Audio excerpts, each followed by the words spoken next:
بسم الله الرحمن الرحيم. الحمد لأهله والصلاة لأهلها أما بعد، فأعوذ بالله من الشيطان الرجيم. قال الله تعالى: هن لباس لكم وأنتم لباس لهن.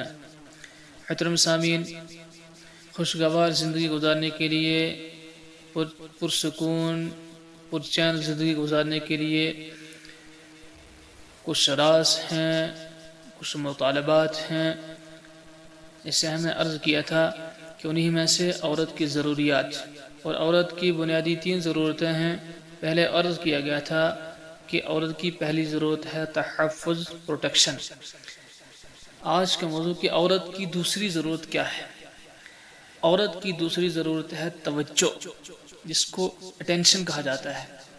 اس کی سب سے اہم اور بہت اہم ضرورت ہے ازدواجی زندگی میں، وہ یہ کہ اس کا شوہر، اس کا میاں اس کو توجہ دے، اس کو اس کے شوہر کی طرف سے توجہ ملے.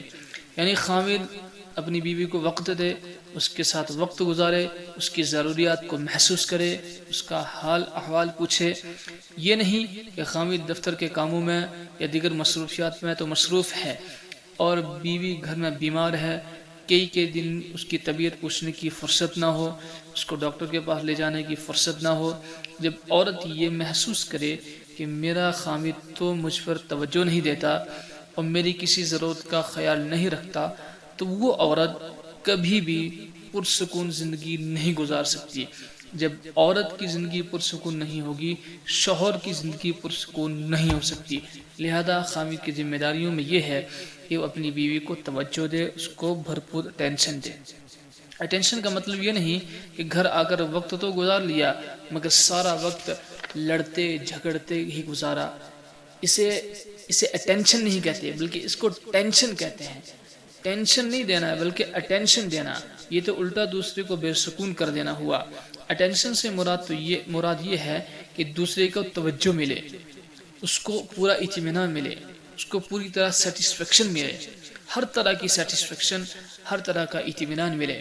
اخلاقی اطمینان بھی، جسے مورل سیٹسفیکشن کہا جاتا ہے، اور جنسی اطمینان بھی، اسے سیکشول سیٹسفیکشن کہا جاتا ہے. تو یہ چیز اس کو اٹینشن دینے سے، توجہ دینے سے ملے گی. تسلی مل جائے کہ خاوند اس کے پاس آیا. عورت کو یہ تسلی ہونی چاہیے. زندگی کی کتنی باتیں ہوتی ہیں جو اس نے اپنے خاوند سے کرنی ہوتی ہے. خاوند تو کبھی دفتر میں مصروف، کبھی اپنے بزنس میں مصروف، کبھی دیگر کاروبار میں مصروف.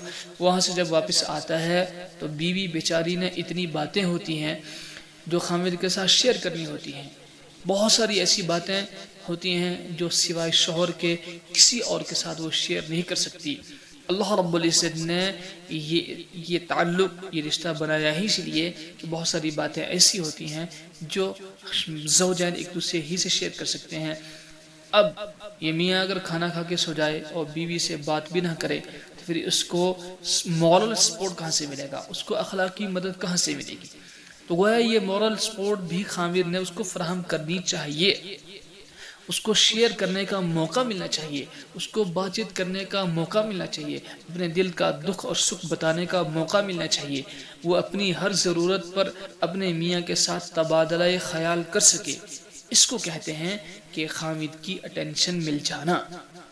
ہمارے یہاں ہوتا کیا ہے کہ میاں شوہر باہر سے آیا، بیوی اس کے لیے بنی سنوری، گھر کو صاف ستھرا کر کے کھانا تیار کر کے بیٹھی ہے کہ خاوند آئے گا اور میرے ساتھ کھانا کھائے گا. خاوند صاحب اپنے کسی بزنس کے معاملے میں موڈ آف کر کے آئے اور آتے ہی کہنے لگے کہ کھانے کی کوئی ضرورت نہیں، میں تو بس سو جاؤں گا. سوچئے اگر ایسا ہوا پھر اس بیوی کے دل پر کیا گزرے گی. اگر خاوند بیوی پر توجہ نہ دے، ساس سسر جتنا مرضی اس پر قربان ہوتے پھریں، اس کی ننندیں اس کے جتنے مرضی گن گاتی پھریں، بیوی کو کبھی سکون نہیں مل سکتا. وہ ہمیشہ پریشان رہے گی، اس لیے کہ خاوند اس کو توجہ نہیں دیتا.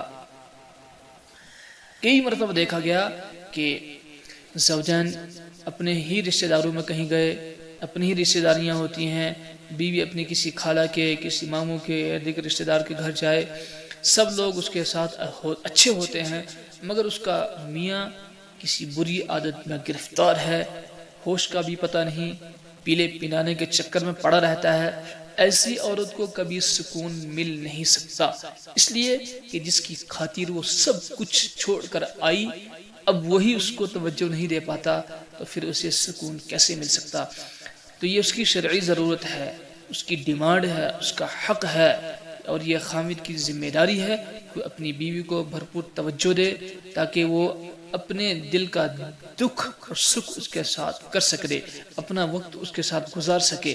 جب عورت کی یہ ضرورت بھی پوری ہوگی تو وہ اپنے شوہر کا ہر ممکن صورت میں بھرپور ساتھ دے گی، اس کے ساتھ وفاداری کرے گی، اس کے بیوی بچوں کی، اس کے بچوں کی تربیت کرے گی، اس کے مال کی، گھر کی حفاظت کرے گی، اس کے گھر کو آباد کرنے کی محنت کرے گی، اس کے گھر کو جنت کا گہوارہ بنائے گی، ورنہ جیتا جاگتا گھر جہنم کا گڑھا بن جائے گا۔ اللہ تعالی ہم سب کو عمل کی توفیق عطا فرمائے، آمین۔